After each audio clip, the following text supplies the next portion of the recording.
Have you ever closed your Bible a few minutes after reading it and thought, I'm not really sure I got that? I mean, you've read the words, you felt a flicker of something, and by the time you're out the door, you don't quite remember what you've read. Well, I've been there, and I think most of us have. This series is for you. I want to help you study the Bible deeply, even in the busiest seasons of your life. Let's get into it.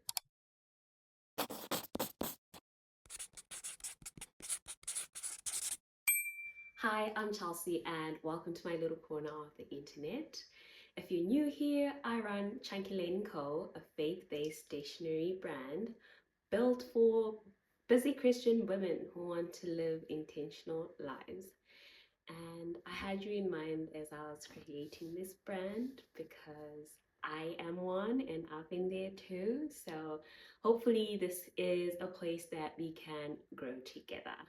I have created this series called Seek and a guide to follow up with it, to go hand in hand with it. So the next couple of videos will just be breaking down everything that I am talking about in the guide, which you can get for free in the description box below. This series is for anyone. It doesn't matter if you've been in the faith for 30 years or 30 days. I had you in mind as I was creating this guide, and every single step that I'm going to share and talk about is something that you can implement into your study at whatever stage of life that you're in, and you don't have to have it together. You can just make use of it. I've tried to make everything as simple as possible. And if you have any questions, do leave them in the comment section below and I will get to it. If you are more comfortable emailing me, I'll have my email and other contact details in the description box. So let's get into part one. For many years, I read my Bible, but didn't actually study it. And I came to this place where I just felt this need to dig deeper, to search out the scripture and really get beneath the surface of what I was reading. And I didn't quite know how to navigate that.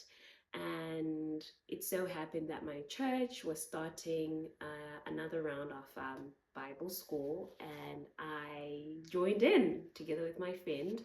I had no plans to actually get into Bible school at that time, but um, it came along. I felt the need that, well, I really do want to explore and understand the Bible and all the complexities that come with it. And I really do want to understand and see God and discover and understand Him for myself even more, and even just understand my faith and the things that I believe in.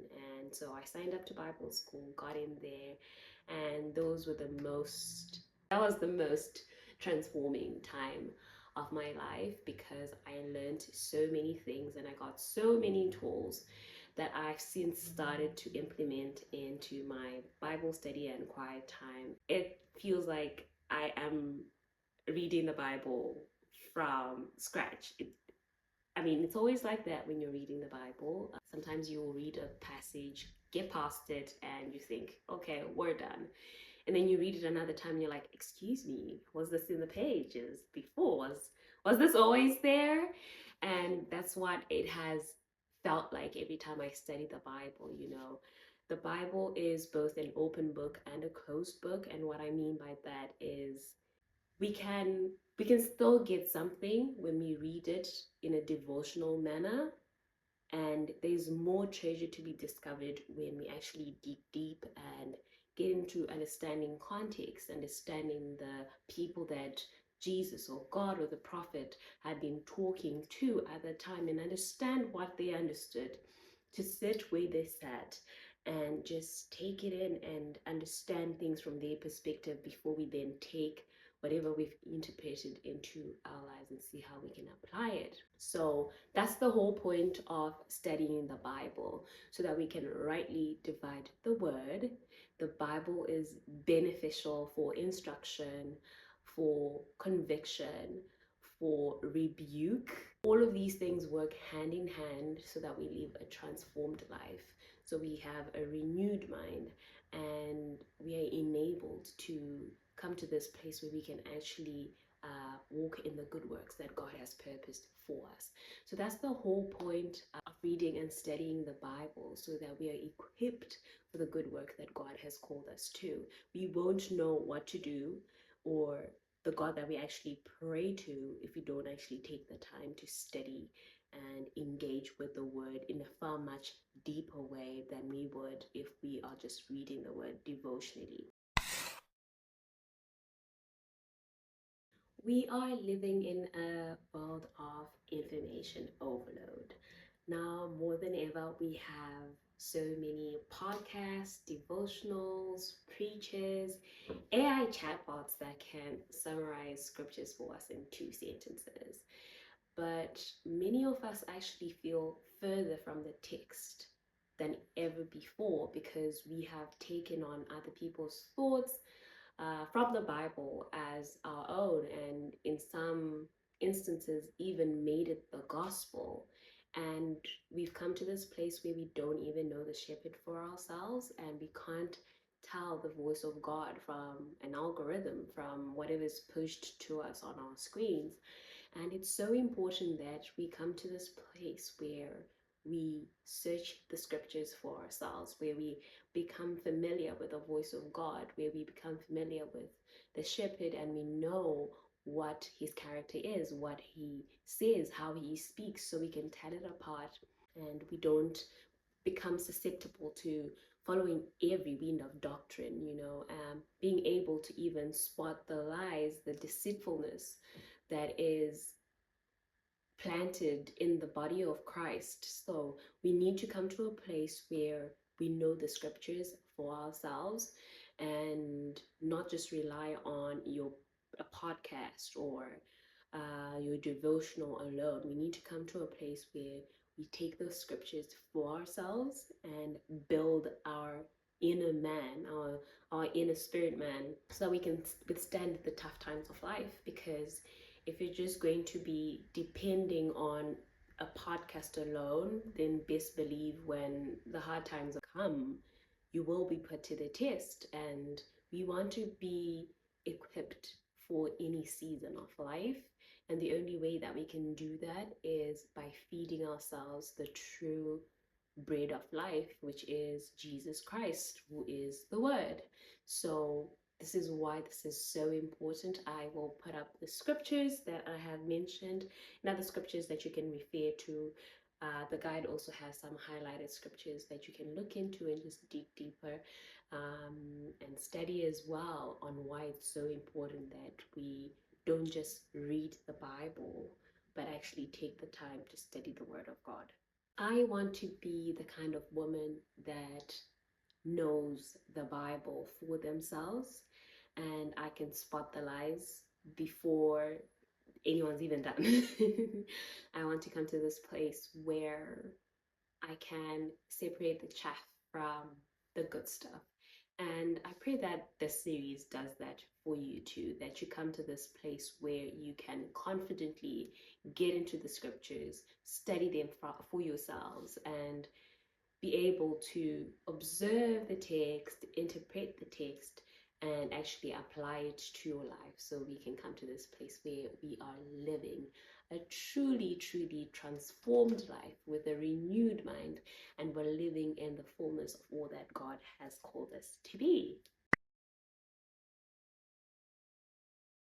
So here's what we're doing in the next 7 weeks.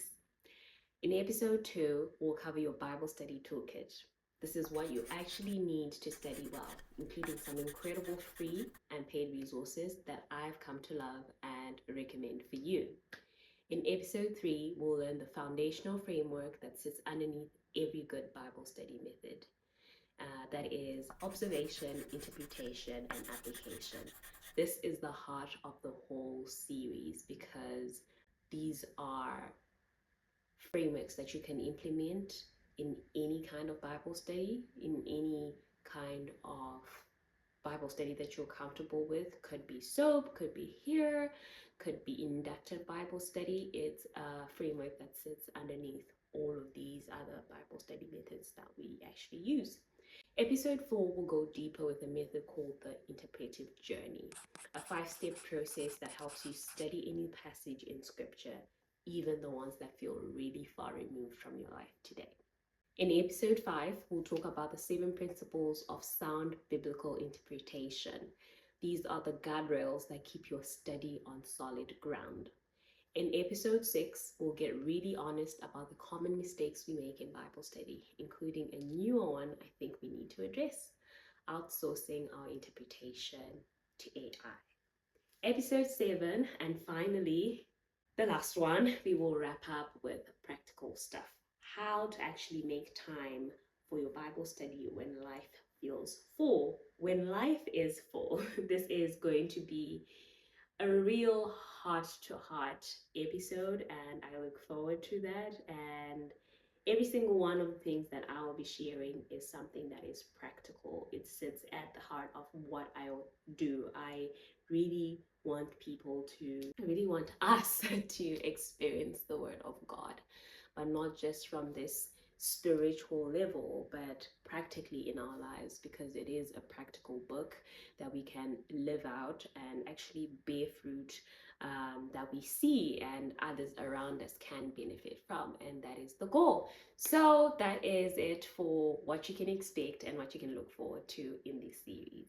Each episode will build on the one before it, so I highly recommend that you watch them in order. I will be making a playlist that you can refer to, but I highly recommend that you go through it in the order that the episodes will come out in, just so you don't miss anything and you can follow along.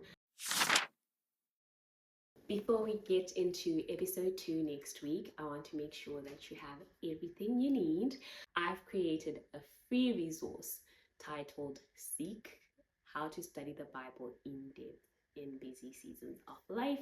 It's a beautiful resource. I poured my heart and my time and everything I could to make it happen. And if you'd want to be prepared well in advance, go ahead, have a read, and I would love to hear from you should you have any feedback. In closing, if you've ever been intimidated by the Bible and thought, the sound of Bible study is something that theologians do, I want you to know that the Bible is for you. Bible study is for you, and it's not for a chosen few alone that can dig deep into scripture and see some of these things that we don't just see from the surface. From time to time I come across someone who's just like giving a revelation that they've had from scripture, and I used to find that so intimidating and think, oh, this is just for people who've had a chance to go to Bible school, or people who have a special kind of anointing to understand the scriptures. But I'm finding out that God is so eager to reach out to each one of us if we would give him the time, if we would just slow down, sit down, and inquire of him and take time in the scriptures, because this is a book that he's already given us. So it is to our benefit. It is for us to go in and dig through this treasure and find out what God is saying and God has said in the scriptures. We are daughters of the King, and it is our honor. It is our honor to go and partake of the treasure that he has given us. So don't feel intimidated. You've got it in you, and believe me, when I start laying out these concepts, you'll find out how easy it is. I highly recommend that as we go through these sessions, you also practically apply it to your Bible study, and start small, bit by bit. You don't have to do it all in one go. That is one thing I keep highlighting. Just start doing something, whatever you take away from wherever you are, and you'll start to see the difference. This is a practice that has taken me years, and I'm still learning even now. So don't feel this pressure to have it all together in one go. We'll always consistently be discovering new things about the Word of God, and you don't have to even worry like I'm not doing it right or it doesn't look good enough. We have the Holy Spirit to lead us, and that alone is the most powerful thing. We have God's help in us, God's help with us. And when we pray and ask that God reveals His scriptures to us, guess what? He answers because He hears. And Proverbs 25, verse 2 says, "It is the glory of God to conceal things, but the glory of kings is to search things out." And remember that you are the daughter of the King. The treasure is yours to find. So pour yourself a cup of tea, grab your Bible, and come back next week, and we'll get into episode 2 where we talk about your essentials toolkit. I will see you in the next one. Thank you so much for joining me. Bye.